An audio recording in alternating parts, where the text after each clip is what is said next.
came back with a bang. Window down, yelling out money, anything. Ayy, ooh, got the foot on the gas. Pedal to the metal when I'm get to the back. Ayy, got the foot on the gas. Pedal to the metal when the lane moving fast. Ayy, ayy, let them all cross. If they hate, then let them hate and make a bigger boss. Ayy. This episode is brought to you by SPI Logistics, the premier freight agent logistics firm in North America. For over 40 years, SPI has been diligently building the most successful freight agent network to provide first-class relationships for our shippers, receivers, and carrier partners. We are more than another transportation network. We are a dedicated team of professionals united by one singular purpose, and that is to expedite our agents' success. All of our agents are set up for success on day one, as they are provided with a full suite of support staff that is ready to assist them with everything from after-hours emergencies to financial and administrative needs on a no-fee basis. This way, you can focus on continuing to grow your business. There is no financial risk to start, and you have the ability to earn up to 75% in commissions. If you are looking to take control of your financial future and build your business with the backing of one of the most successful logistics firms in North America, visit www.spi3pl.com to learn more. Do me a favor and let them know that the Freight Coach sent you. Hey guys, before we jump into the episode, I wanted to let you know it is brought to you by Revenova, the official TMS provider for the Freight Coach. You guys, I've been a broker for a long time, and the tools that are at your disposal with Revenova help you eliminate bouncing between systems, which improves your accuracy when you are managing multiple tasks throughout your workday. Plus, it's built into the Salesforce cloud, so your CRM is fully integrated with your TMS, eliminating yet another silo. In today's day and age, you are definitely concerned about the safety of your data. With Revenova, it's fully protected. They have cutting-edge security that keeps your information safe so you can focus on what matters most, and that's growing your business. Speaking of growing your business, with Rate and Lane IQ, you get real-time pricing and route recommendations, helping you optimize costs and improve operational efficiencies, which ultimately helps you make smarter decisions. If you are like me and have recurring shipments from non-EDI customers, they have intuitive cloning features that let you easily replicate previous shipments, saving both shipper and carrier rates with just a few taps. If you are ready to learn more, visit www.revenova.com to request a demo. Just do me a favor and let them know that the Freight Coach sent you. What is up, ladies and gentlemen? We are back. We are live. It is the Freight Coach Podcast, the top podcast in transportation, coming to you guys every single weekday, 8:30 a.m. Pacific, 10:30 Central, to break down some industry headlines. But most importantly, you guys provide some actual insight into what you can do with all of this information.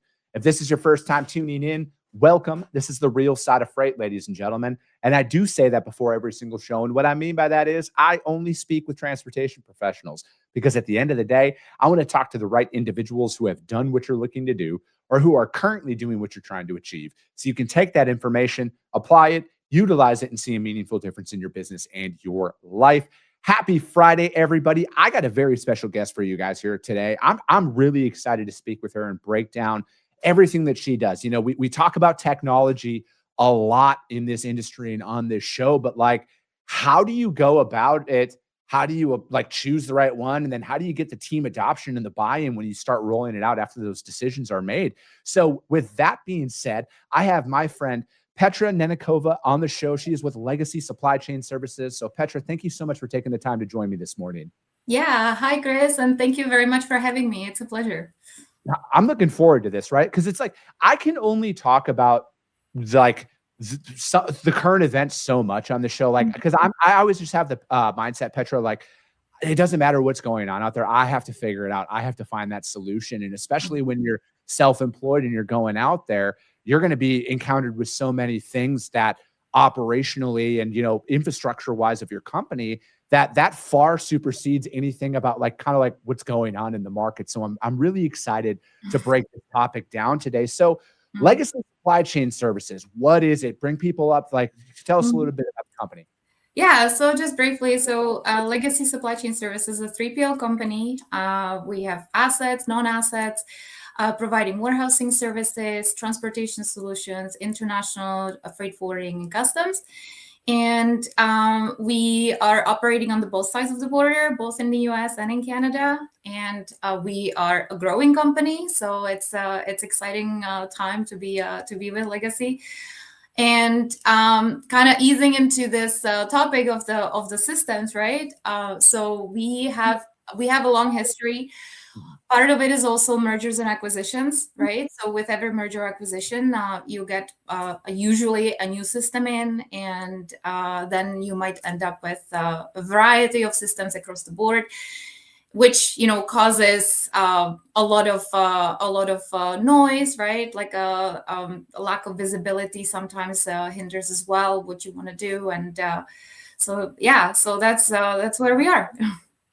You mentioned a bunch of different departments out there, right? Like a bunch of different services that you guys do. And, I've been through one merger back when I first started in the industry. And I think I was too young to really understand the importance of change management and process implementation and how complicated that can actually be. And, when you're talking out there, like, you guys at Legacy have a suite of services that are across the board, but to get all of those systems to talk, to get all of the cross-departmental meshing to happen, that's an overtaking in its own right? And that's why it's like to go in there and especially to choose technology to build that out. I mean, you guys aren't just looking at it from a singular focus, right? So like, how are you guys out there? Like when you're in the discovery phase of a TMS or a piece of technology, what are some of those things that you guys are looking for kind of like early on, especially if you're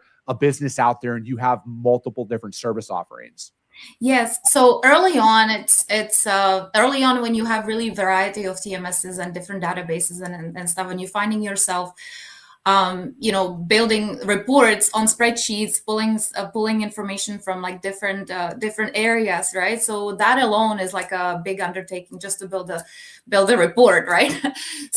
So basically one of the aspects that we've always looked at, right? So we want to have a consolidated visibility into the data. So is there something that we can implement that will actually address the business needs of the business units that have this problem, and also not only provide the functionality but also provide the visibility, right? So it's a work in progress, right? But we have been able to consolidate some branches already under the same umbrella of the same system.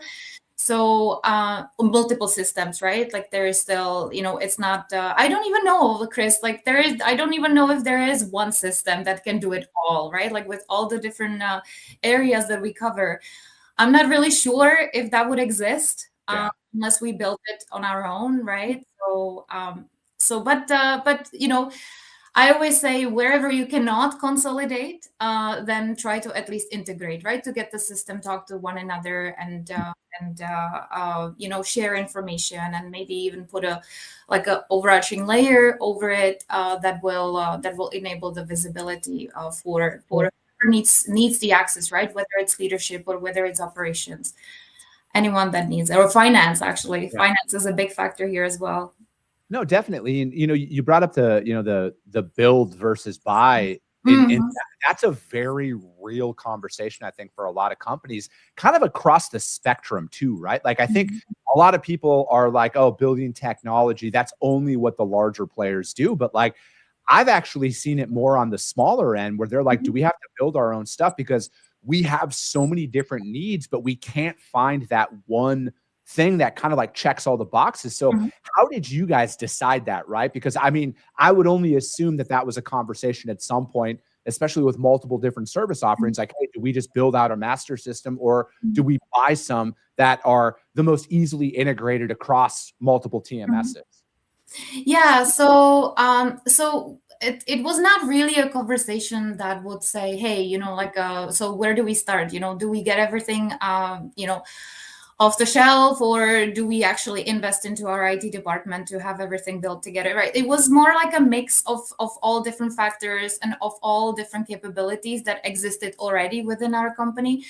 So we ended up with like a mix, right? So some products or some features are off the shelf, and some we have also invested into development on our own. So you kind of have to leverage what your existing talent already is in the company. I would say that's very important to know what your people can do within the company.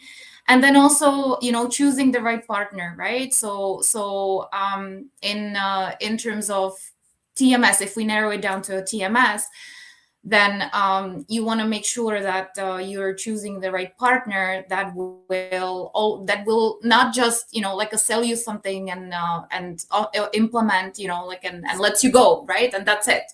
And so you want to have somebody who will continue working with you on user adoption, because it doesn't end with the go live, right? That's actually a start of the journey, if you will. Yeah. And then you want to have someone who will continue working with you and make sure that you're getting what you need out of the system, and also support you and help you figure out solutions, because sometimes not the TMS doesn't necessarily cover every single function, right? So they at least can come up with a solution. Hey, we can do this for you, or if you have the capability, you can maybe address this yourself, or maybe they can recommend a partner, right, that you can add on to your tech stack. So the options are endless, right? But you want to have a good partner that you can discuss these things with. What, that just makes me think of this. Like, what are some red flags in that? Because obviously a company of your guys' size, you guys are probably getting bombarded. I could only imagine what a company of your size sees from solicitations to sign up with this software or that product and this.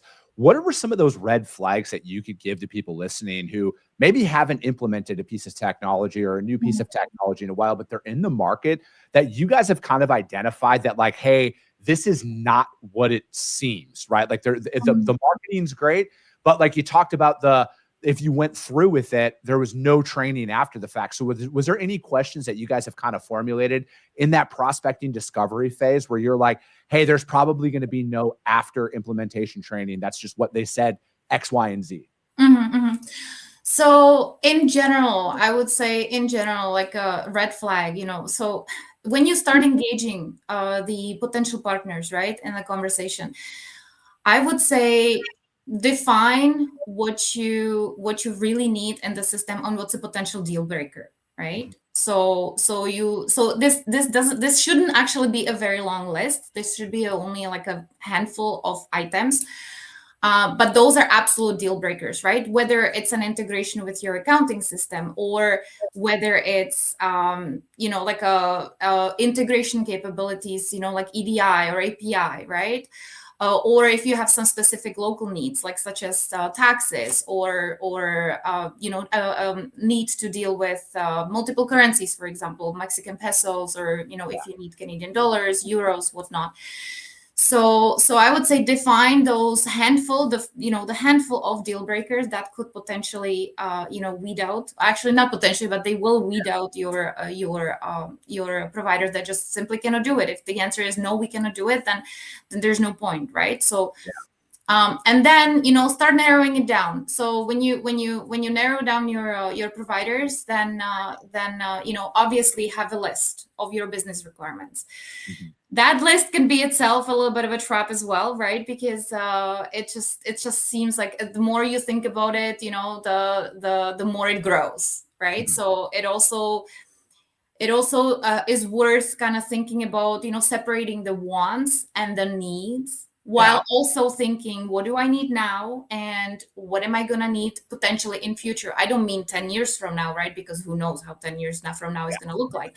But let's say, so is my customer, like I have, every single transportation solution company out there has a specific customers, and some of them have like maybe sometimes weird requirements, or some of them are more or less standard. Some of them are coming up with really odd, business needs. So so try not to concentrate only on to the specifics that you have now, because they may change, right? And if it's especially be careful about those non-standard ones, right? If it's non-standard, then it may change in future. It may become more standardized, or it may become even less standardized, right? So think about, how how adaptable that system might be also down the road, right? Like when your business requirements change. What else? And also, like more, if we, like that was, we thought about the checklist, but also there is also the business strategy, right? So what is it that you're trying to do? Is your system going to, what are you trying to address, right? Are you trying to increase visibility? Are you trying to enhance some features? Are you trying to automate more? So what is it? And you always want to make sure that you're checking yourself, right? Like as you go through the process, because the process is very time consuming, it can be a rabbit hole, right? It can pretty much suck you in so much that it's easy to lose sight of what the original purpose was, right? So always do this kind of check, right? Check back. Hey, why did we start this conversation in the first place? Yeah. And then that will help you also kind of stay on track with, like, and bring those conversations up with those potential partners, right? Because talk to them ask them, what are typical companies that you serve? What are their business needs? Like without obviously revealing anything that's proprietary, but like have those conversations, right? And don't be afraid to dig deep. Have deep conversations, because usually it's always that that kind of surface, any demo that you get to, that always looks very rehearsed, right? Like and rightfully so, because like they have to present themselves somehow, right? Somewhere in some certain ways, but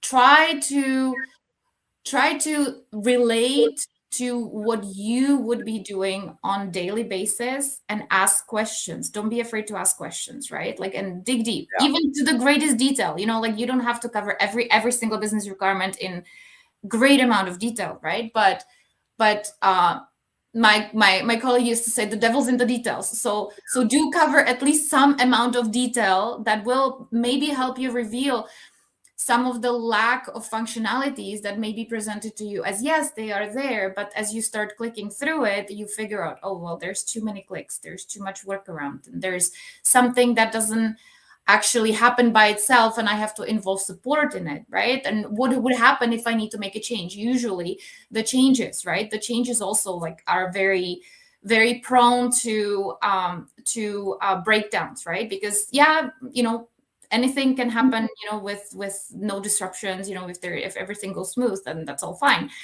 But what happens if you need to, change configuration of the shipment, right? Like if your stops changes, right? Like if you now have a multi-stop shipment, if you now need to, change trucks or change carriers, right? It's like, what happens? How does the system react there? Yeah. Do you think so? Like, talking about that, it's a good segue into change management, right? Because I think like at some times, there's two camps, right? Like there's the people who are out there assessing the technology for the business, and then there's the people who are actually using it in the day to day. So how do you balance that out? Are you bringing in the front line, like the actual daily users of the TMS, right? Like I think as somebody who uses their TMS every single day, multiple times a day, I want to know everything that it can do, but I also want to make sure, is this going to slow me down, right? Because that's got to be a thing where it's like, yeah, the technology sounds great in the demo, but does it actually cause more work for my team? So how do you get that cross-departmental talking going on? Is it early on in the demoing process? So it's important at the very beginning of the process, you should define your subject matter experts, right? So think about everyone that's involved in this process. It's a good idea to involve someone who is in the front line of operations. And I'm sure there is, in every company, there is going to be that at least one or two people who are going to be more, tech savvy and more understanding of, of the technology. So identify those, and those are going to be your friends. During the process, if you have a project manager, if you actually designate a project manager for this, and the project manager does not necessarily have that hands-on experience, that all the more the subject matter experts are important, right? So you have to balance that as well. But also, I would recommend to also look outside of the subject matter experts and think about all other people that are going to be affected, right? Like finance, for example, your IT. If you have an IT department, then is your IT going to have to be involved in any way, right? Then do you have drivers? If you're asset based, do you have drivers? How is that going to impact them, right? So there is many different stakeholders that you need to take into consideration. But coming back to the change management, right? So now that kind of brings us a little bit more into closer to the implementation, right? Because you're thinking, okay, so people generally don't like change, right? Is it going to slow them down? Well, you need to assess that through the demos, right? Like, are the demos looking like, this, and again, coming back to what are you trying to address, right? Are you looking for more automation and more ease of use? Are you still using spreadsheets that for which you need to finally go into a TMS, or do you have a TMS that's just not user friendly, and you want something else? So you need to talk to people, obviously, right? Make sure that everybody is aware of what's going on.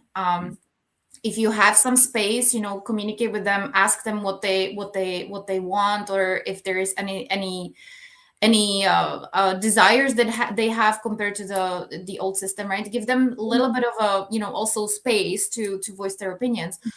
But I would say as you get closer to the implementation, you need to make sure that the system during the implementation is tested and trained properly.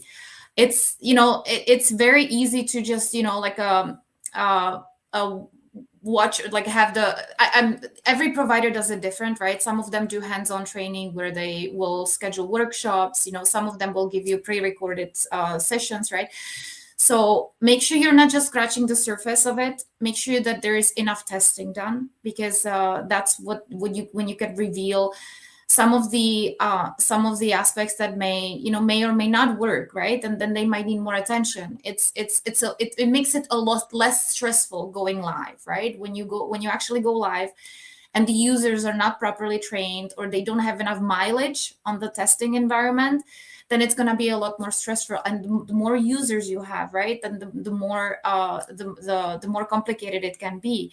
So I would recommend invest time. And I know in operations it's always, time is always a very, very scarce resource.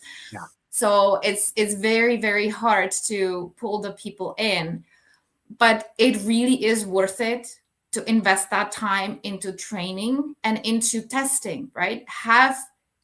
Speaking of, coming back to discovery, make sure that your new provider has a testing environment, because without testing, you can't train on production, right? You have to have a testing environment.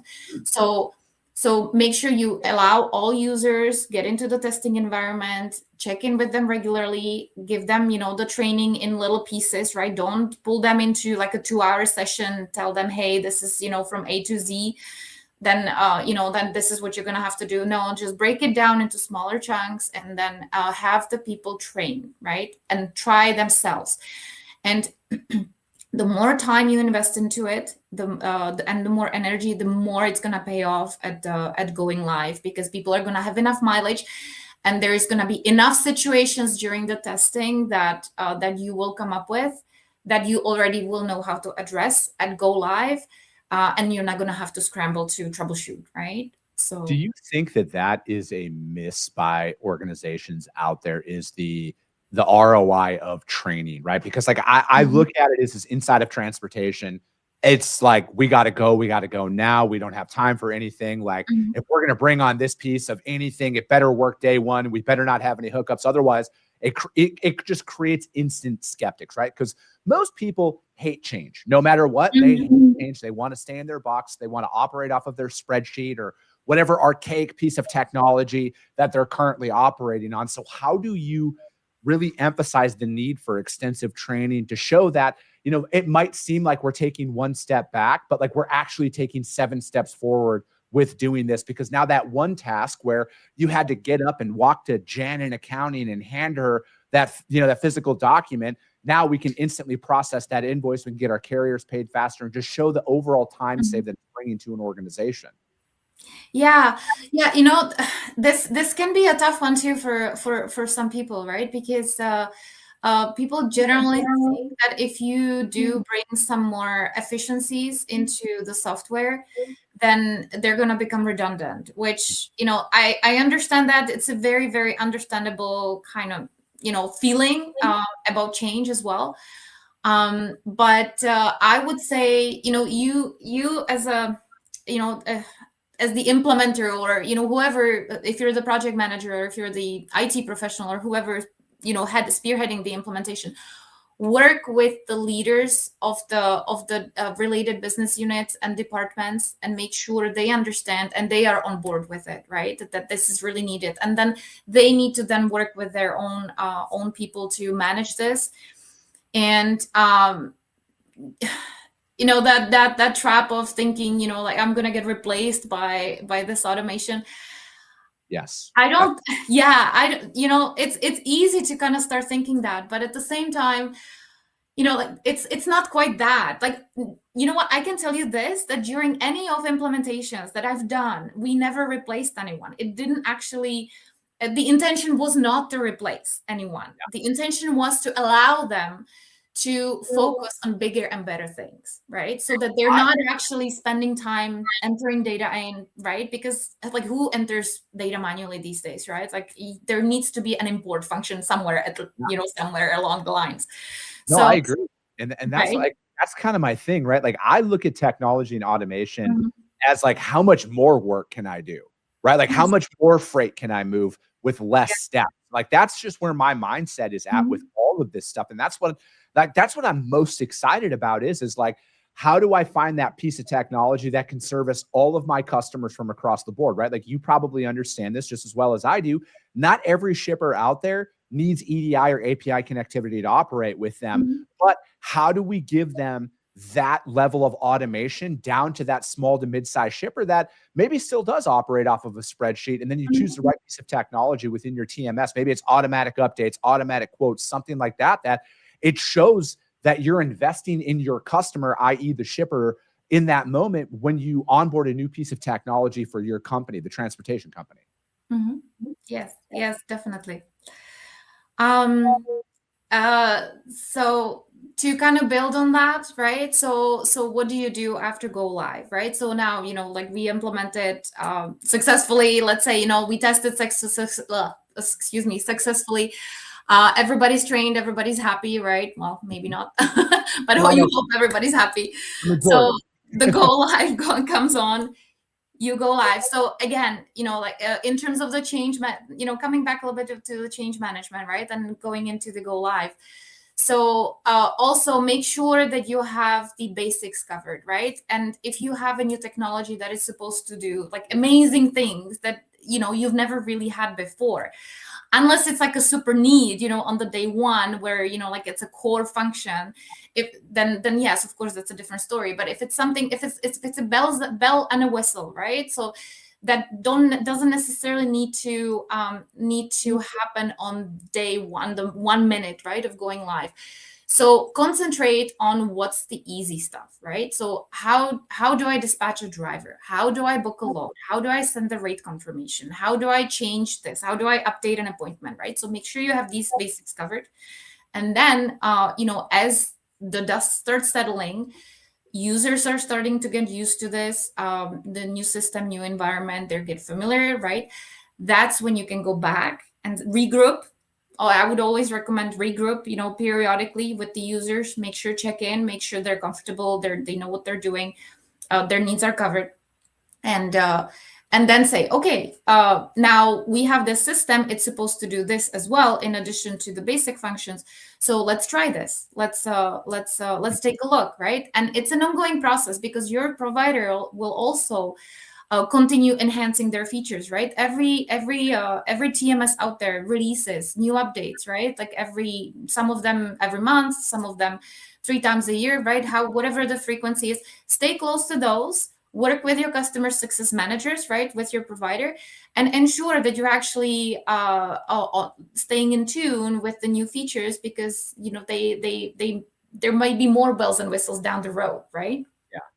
And as this flew by, see that I love talking about this stuff a lot because this is something that I think every organization out there, Petra, is dealing with in some capacity. So as we're kind of wrapping up here today, for the companies that, from your perspective, that are like maybe they're failing at digital transformation, right? What is an area that they should look at? Is it they're afraid they're going to buy the wrong software, or is it they're ignoring the human side of things internally about like implementing new software? Mm-hmm. So I would say always look at your end game, right? Like, what is it that you're trying to do? And then work with your people and with your providers that you either have or looking to contract, right? So the communication, I would say, be very clear in what you want and be very clear about that with your people, internally and externally with your providers, and make sure that you get all your questions answered, right? That's pretty much what I would end with.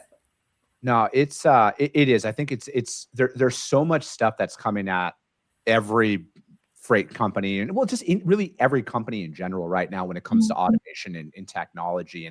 And I feel like at times it's, you said what you said earlier about the want versus need. I think that is, I would say, as somebody who looks at technology for their business, I'm like, how do we improve? It's like, it is that want versus need. And especially if you have a budget to operate off of, which a lot of companies do, right? Like, do you actually need it, or is that just something that you want? And if you do need it for your company, what is the ROI that you are going to see on that? And I think, like, if you go out there and you can explain that properly to your operations team or your sales team or finance or whomever, again, everybody's got their own comfort levels of how they operate in, and change is going to always be scary to a large majority of people out there, no matter what. So I look at it is like the faster you can explain to people, like, hey, this is the direction that we're going. This is the training that we are going to give each and every one of you, because we want you to be bought into this. We don't want you to think that we're replacing you or we're causing more work for you. We want your input on that.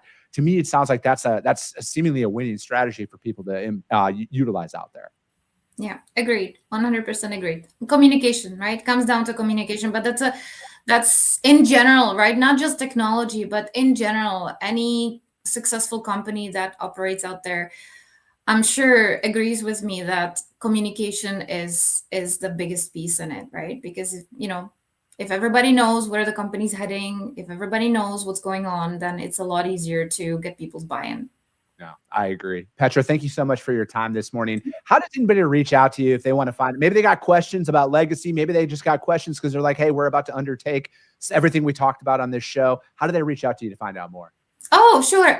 So our company website, www.legacyscs.com. So there will be some contacts there, and my email, my LinkedIn. I'm on LinkedIn. My email, I'm not really sure if I want to. Yeah, no, we'll just connect with you on LinkedIn. Yeah. And we'll go with that. And if you guys can't find Petra or Legacy out there, hit me up. I will gladly put you guys in contact with them. But that is going to be it for today, ladies and gentlemen. As always, if you got value in what you heard and you're not subscribed, subscribe to the show, you guys. And if you're feeling ambitious, rank it on iTunes and Spotify, because if you see value, your network's going to see it as well. I appreciate you guys. I love you guys. And we'll be talking to you soon. Came back with a bang. Window down, yelling out money, anything. Hey, ooh, got the foot on the gas. Pedal to the metal when I'm get to the back. Hey.